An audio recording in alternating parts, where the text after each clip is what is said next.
Hey folks, Micah McGee here. In today's video, I am so excited because this is what I've been looking forward to all spring and summer. That is getting in here and intercropping soybeans with my corn. Last year, I had a fellow YouTuber, Farmall Fanatic. He's famous. I'm just sort of rinky-dink. He's a famous man. He actually does some farming. He suggested in this field that I try soybeans to enrich the nitrogen in this field, because last year, if you remember, I had to put chemical fertilizer, like $530 of chemical fertilizer on this field. Now, if you look at this corn real close, you'll see it doesn't need no fertilizer this year because I put crimson clover in this field and I plowed it under, and is it ever looking good? I mean, it's got me very happy. But when I planted the corn, I didn't know exactly how the corn was going to look, because obviously last year was the corn crop was pretty pitiful until I put the fertilizer on it. So I planted my spacings pretty far apart so that I can get in there and I can intercrop the soybeans. Now, old Farmall Fanatic, I've been trying to get him to plant the crimson clover. Crimson clover is something you need to do in the fall and winter. Although I had crimson clover here, and as you see, this is the old crimson clover fodder. The seeds have already come to maturity, have fallen back to the ground, and I want you to look what a beautiful crop of crimson clover is coming back in here. This is about a half an acre between what's here and what's behind you in the camera there. I'm very excited about that. So I may have crimson clover going like crazy by the time the deer season comes around. This is a deer cover plot. That's what this is, although we do farm it. Just recently, like 3 weeks ago, I mentioned to Farmall he needs to grow crimson clover in his cornfield so he can have some good corn and not have to fertilize it. And you know what he said? He said, people will think I'm trying to be like you. Well, Farmall, that ain't all bad. And besides that, I'm going to do what you suggested and put soybeans in my field. And so just maybe you could find it in your heart to put some clover in one of your fields. I would love to see your big field ripe with beautiful red, beautiful blooms. And when you plow that in the ground, it's going to have this kind of effect. It's going to be amazing. So I'm going to leave Farmall's link in the descriptions and maybe even in the comment section here, because I want you folks to go over there, pester the time out of that old boy and tell him you need to grow crimson clover like McGee. That's all you got to say. He'll get the hint. He reads his comments. One thing about Farmall Fanatic, he's been at this a while, and I learned how to be a YouTuber a lot through Farmall Fanatic, because he used to have a show called Farmall Fridays where he would help people grow their channels, and he would teach at the same time. The guy can teach. Go subscribe to that channel. Everybody, I want you to go hit his red button and put a video in watch later list when you can watch his video in full. Don't watch 1 minute of a 10-minute video and destroy his analytics. Get that video, watch it in full, so that video has a good view duration and it gets recommended and he makes more money, because that's what he's here to do. He's a hustler and a shaker and a mover like all of us, and having fun. That's right, there's McGee Homestead Adventures. Oh, you know it. Let's get it, and everybody hit it. All these years later, we've both got pretty healthy, nice little channels. So I've got a following of people that would love to poke and rib at this guy. He's a big shot guy. Just rib him a little bit. Say, come on, farm, I'll grow you some crimson clover. But enough of that. I'm going to get out here and work this ground up. And I've got 500 pounds of soybean seeds that I'm going to put out here. And I'm going to pack it in. And tomorrow, the next day, and on through the week, it's supposed to rain. And we're going to get us, boom! Boom! Some good old soybeans growing in this field to do two things: attract deer through the summer and create nitrogen for next year's crop of corn. Let's do it.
we've got 10 bags of soybean seed. That's a 500 pounds of seed.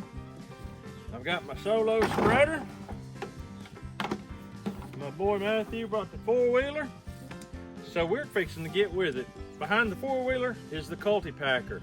The reason for that is I need, and this is the last time I can cultivate this dirt, unless I just want to kill out what I planted. So I need quick emergence and I need uniform emergence, because if I till it in or if I work it in deep, it's going to come up sporadically. That's going to give more weeds more time. So we need it to come up thick, we need to come up fast, and we need to come up, no, that's all, thick and fast.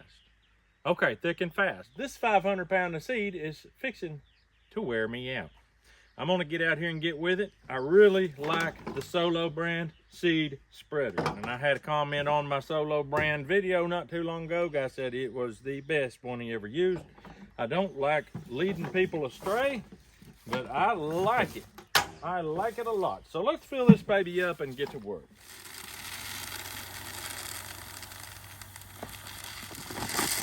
These beans, if you're worried about GMO, these are not GMO beans. They're not Roundup ready. They're just good old hybrid soybeans. And so we're gonna plant them out here and get them babies going. Somebody else had mentioned the fact that I could, if I planted the other kind of bean, like a purple hull pea, I could sell the crop and make some money. And that's true if I wanted to do truck cropping, but I don't do truck cropping. I did that for 3 years.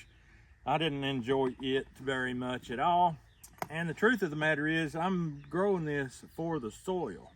I'm not growing it to actually use as a crop that I harvest. So if I was gonna grow it as a crop to harvest, I couldn't even grow it thick enough to be a cover crop to shade out the weeds, because they won't produce very good if you overcrowd the seed. And that's the whole point of this thing, is overcrowding it. Let me get off my high horse and get to work here.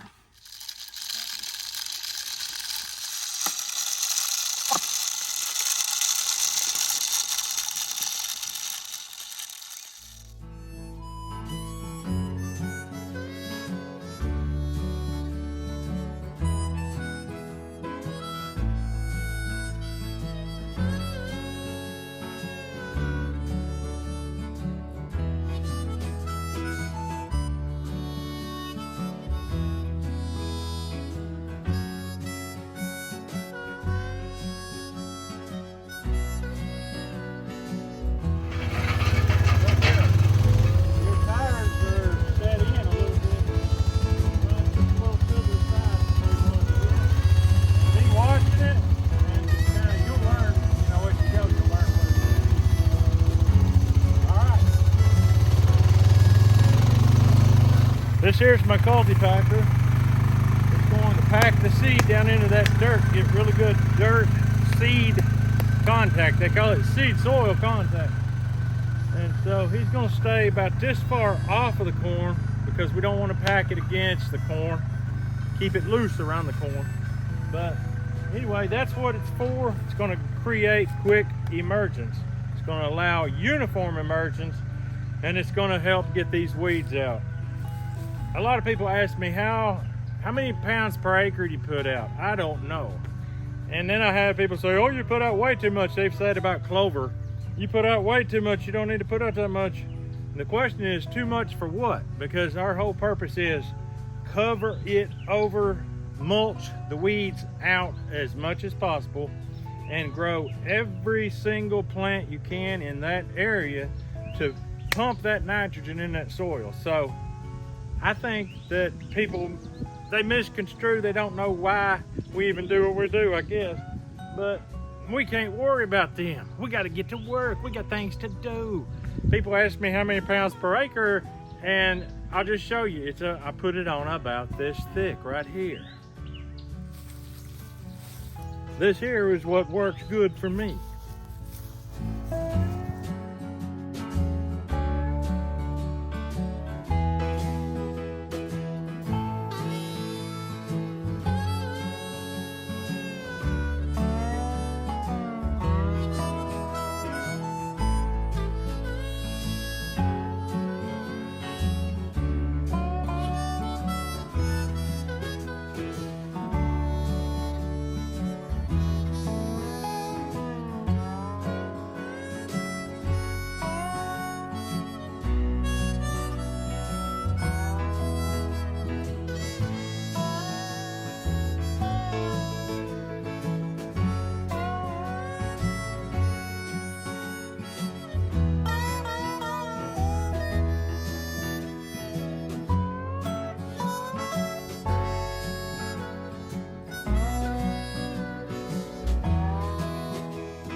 folks, we pretty much got it done. Whee! That's a job. Maybe that's why Farmall don't want to do it. I don't know, but I know one thing. I've never had anything work out for me that didn't take a lot of work. And I know he's a driven fella and he likes to work. So I think he'll do it if you guys go over there and pester the boy a little bit and say, hey, Farmall, you need to plant crimson clover. Don't forget to subscribe to his channel while you're over there. For those of you that said I should have an old-fashioned tractor instead of the big orange Kubota, you'll like his channel a whole lot better. So you better head over there and hit him up. Anyway, we got this done. I'm really excited about it.